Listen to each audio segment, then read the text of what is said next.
Le récit de Younous. Les exégètes ont dit qu'Allah a envoyé Younous aux habitants de Niniwa, dans la région de Mawsil. Il les appela à Allah, mais ils le traitèrent de menteur et persistèrent dans leur mécréance et opposition. Lorsque cela lui parut insupportable, il les quitta et leur promit l'arrivée du châtiment après 3 jours. Lorsqu'il les quitta et qu'ils virent la venue du châtiment, Allah mit dans leur cœur le repentir et le retour vers lui, et ils regrettèrent ce qu'ils avaient fait à leur prophète. Ils se vêtirent de peau noire, séparèrent chaque bête de ses petits, puis invoquèrent Allah, crièrent, s'humilièrent et reconnurent leur pauvreté devant lui. Hommes, femmes, filles, garçons, tous pleurèrent, même le bétail et les montures invoquèrent. Les chamelles blatérèrent, les vaches meuglèrent et les moutons bêlèrent. C'était un moment prodigieux et terrifiant. Par sa puissance, sa force, sa compassion et sa miséricorde, et sa clémence, Allah leur épargna et détourna d'eux le châtiment, qui était imminent et les recouvrait comme la pénombre de la nuit. C'est pour cela qu'Allah dit « Si seulement il y avait eu une cité qui ait cru au moment de voir le châtiment, et à qui sa croyance est ensuite profitée. C'est-à-dire, as-tu vu parmi les peuples qui sont passés, une cité qui ait cru dans sa totalité? Cela montre que cela ne s'est jamais produit, et au contraire. Et nous n'envoyons pas d'avertisseurs dans une cité, sans que les plus aisés n'aient dit « Nous ne croyons pas au message avec lequel vous êtes envoyés. » Si ce n'est le peuple de Younous, qui lorsqu'ils eurent cru, nous leur enlevâmes le châtiment d'ignominie dans la vie présente, et leur donnâmes jouissance pour un certain temps. Autrement dit, ils ont tous cru. Les exégètes ont divergé en 2 avis sur le fait de savoir si leur foi leur sera utile dans l'au-delà et si cela les préservera du châtiment de l'au-delà, comme ils ont été préservés du châtiment dans ce bas monde. Le plus plausible, à la lecture des textes, est que cela leur sera utile, et Allah est plus savant. Comme il dit, lorsqu'ils eurent cru. Il dit aussi, ensuite, nous l'envoyâmes comme prophète vers 100 000 hommes ou plus. Ils crurent et nous leur donnâmes jouissance de la vie pour un temps. Cette jouissance temporaire n'interdit pas qu'il y en ait une autre, comme la préservation contre le châtiment de l'au-delà, et Allah est plus savant. Ils étaient au moins 100 000, et on a divergé quant à savoir s'ils étaient plus nombreux encore. Les savants ont également divergé en 3 avis, quant à savoir quand fut-il envoyé vers eux en tant que prophète avant l'épisode de la baleine ou après, ou s'agit-il de 2 communautés différentes? Et ces 3 avis sont résumés dans At-Tafsir. L'épisode de la baleine. En résumé, lorsque Younous quitta son peuple en colère, il embarqua sur un bateau, mais une tempête se leva et secoua violemment le bateau surchargé qui faillit couler à plusieurs reprises. Les exégètes disent que les gens se concertèrent et décidèrent de tirer au sort celui qui serait désigné serait jeté à la mer pour alléger le bateau. Ils tirèrent au sort et Younous fut désigné. Ne voulant pas le jeter à la mer, ils tirèrent au sort une 2e fois, mais il fut de nouveau désigné. Il s'apprêta alors à retirer ses vêtements pour se jeter, mais ils l'en empêchèrent et tirèrent au sort une 3e fois. Mais il fut de nouveau désigné, pour le but éminent voulu par Allah qui dit « Younous était certes du nombre des messagers. Quand il s'enfuit vers le bateau surchargé, il prit part au tirage au sort pour savoir qui serait jeté à la mer. Il fut parmi les perdants. La baleine l'avala alors qu'Allah l'avait blâmé. Lorsque le sort le désigna, il fut jeté à la mer, et Allah envoya une baleine immense venue de l'océan qui l'engloutit. Allah ordonna à la baleine de ne pas manger sa chair et de ne pas broyer ses os. La baleine le prit et lui fit faire le tour de toutes les mers. On rapporte que cette baleine fut avalée par une baleine plus grosse encore. Une fois dans les entrailles de la baleine, Younous crut qu'il était mort. Il bougea ses membres et vit qu'il était vivant. Il tomba alors prosterné et dit « Ô Seigneur, j'ai pris pour toi un lieu de prière où personne ne t'a jamais adoré. » Les exégètes ont divergé sur la durée de son séjour dans le ventre de la baleine.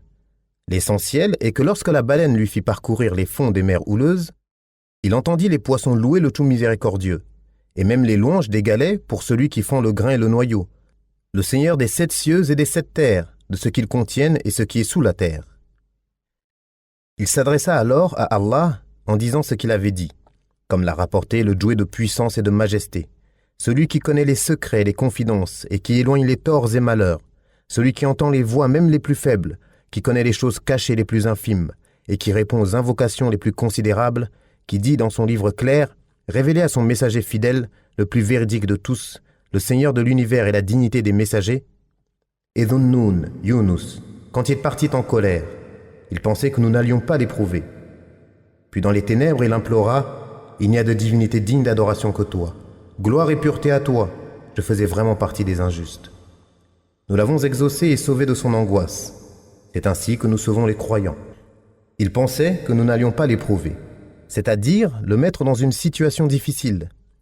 Ibn Kathir cita une autre lecture du verset dont la traduction serait « Il pensait que nous ne lui avions pas prédestiné ».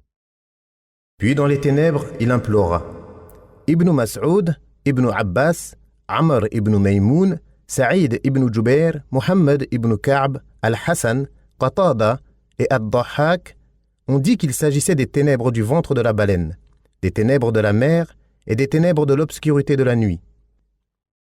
Et s'il n'avait pas glorifié Allah, il serait resté dans son ventre jusqu'au jour où les hommes sont ressuscités.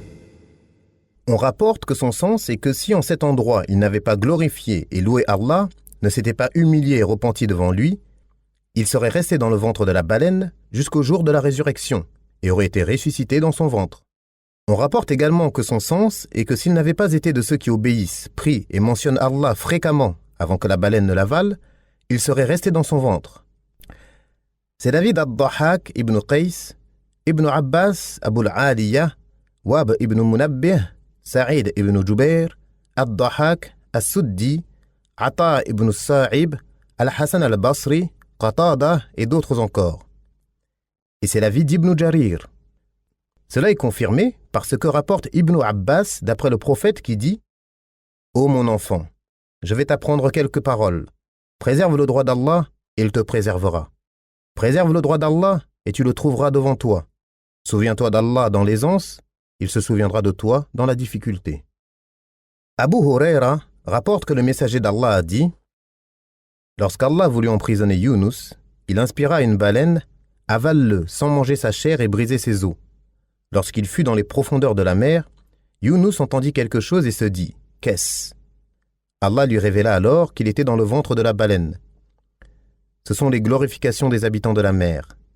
Il glorifia alors Allah dans le ventre de la baleine. Les anges entendirent cela et dirent « Ô Seigneur, nous entendons une faible voix en un lieu étrange. C'est mon serviteur Yunus. Il m'a désobéi et je l'ai emprisonné dans le ventre de la baleine dans la mer. Le serviteur pieux, duquel remontaient vers toi chaque jour de bonnes œuvres? Oui. Ils intercédèrent pour lui, et Allah ordonna à la baleine de le rejeter sur une terre déserte, malade, comme le dit Allah. C'est ce qu'il a dit, alors qu'Ibn Abi Hatim rapporte, d'après Anas ibn Malik, on a attribué ce hadith au messager d'Allah. Lorsque le prophète d'Allah, Yunus, voulut invoquer Allah dans le ventre de la baleine, il dit « Ô Allah, il n'y a de divinité digne d'adoration que toi, gloire à toi, j'étais du nombre des injustes. » Son invocation entoura le trône et les anges dirent « Ô Seigneur, nous entendons une voix faible mais connue, provenant d'un lieu étrange. Vous ne savez pas qui c'est? Non, Seigneur, qui est-ce? C'est mon serviteur, Yunus. Ton serviteur Yunus, dont les bonnes actions ne cessent d'être élevées vers toi et dont les invocations sont exaucées? Ô Seigneur, ne feras-tu pas miséricorde à celui qui agit ainsi dans l'aisance en le délivrant de la difficulté? Si, bien sûr. Il ordonna alors à la baleine de le rejeter sur une terre déserte.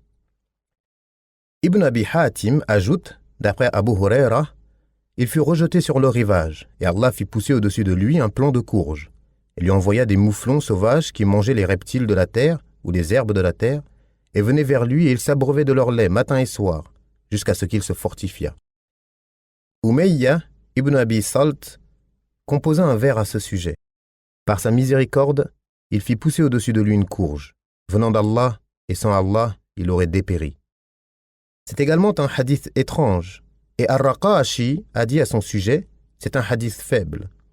Mais il est renforcé par le hadith précédent de Abu Huraira, et Allah est plus savant. Nous le jetâmes sur une terre déserte, c'est-à-dire sur une terre nue, où il n'y avait aucune végétation, malade, c'est-à-dire faible. Ibn Mas'ud a dit, comme un poussin sans plumes. Ibn Abbas, As-Suddi et Ibn Zayd ont dit, comme un nouveau-né, lorsqu'il vient au monde le corps nu. Et nous fîmes pousser au-dessus de lui un plant de courge. Certains savants ont montré qu'il y a de très nombreuses sagesses en cela, parmi lesquelles ses feuilles sont très douces, abondantes et fournissent de l'ombre.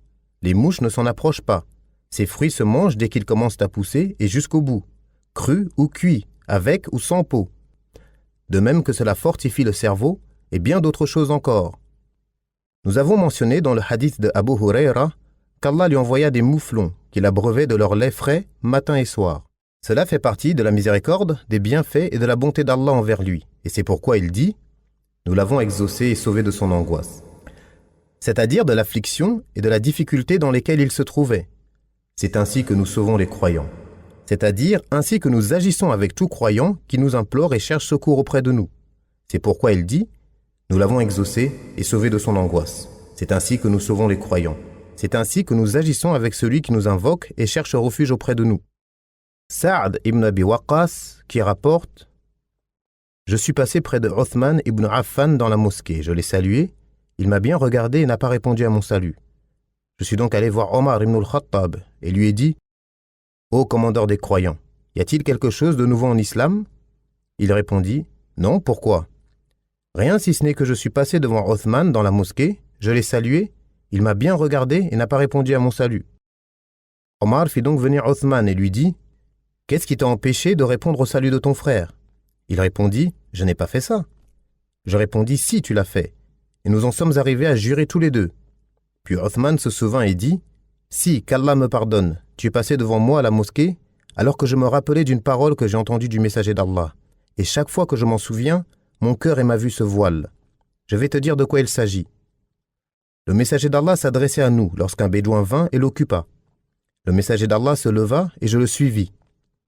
Lorsque je vis qu'il rentrait chez lui, j'ai frappé la terre de mon pied, et le messager d'Allah se retourna en disant « Qui est-ce ? Abu Ishaq ?»« Oui, ô messager d'Allah. Que veux-tu ? Rien par Allah, si ce n'est que tu nous parlais lorsqu'un bédouin vint t'occuper. »« Oui, de l'invocation de Dhunnun, Yunus, lorsqu'il était dans le ventre de la baleine et qu'il dit « Il n'y a de divinité digne d'adoration que toi. Gloire et pureté à toi, je faisais vraiment partie des injustes. » Aucun musulman n'invoque son Seigneur de cette manière sans qu'Allah ne l'exauce. Les mérites de Yunus.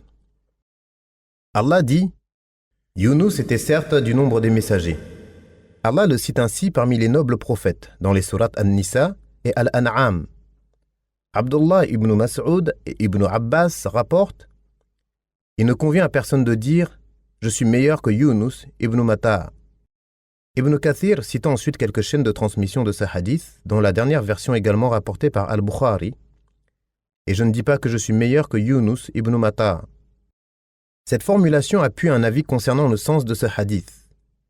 Il ne convient à personne de dire « je suis meilleur que Yunus ibn Matta », c'est-à-dire qu'il ne convient à personne de se prétendre meilleur que Yunus. Et selon l'autre avis, il ne convient à personne de me préférer à Yunus ibn Matta, comme il est dit dans certains hadiths. Ne me préférez pas aux autres prophètes et à Yunus ibn Matta. Et cela est à comprendre dans le sens de la modestie et de l'humilité du prophète, qu'Allah fasse ses éloges et le salut, lui et l'ensemble des messagers.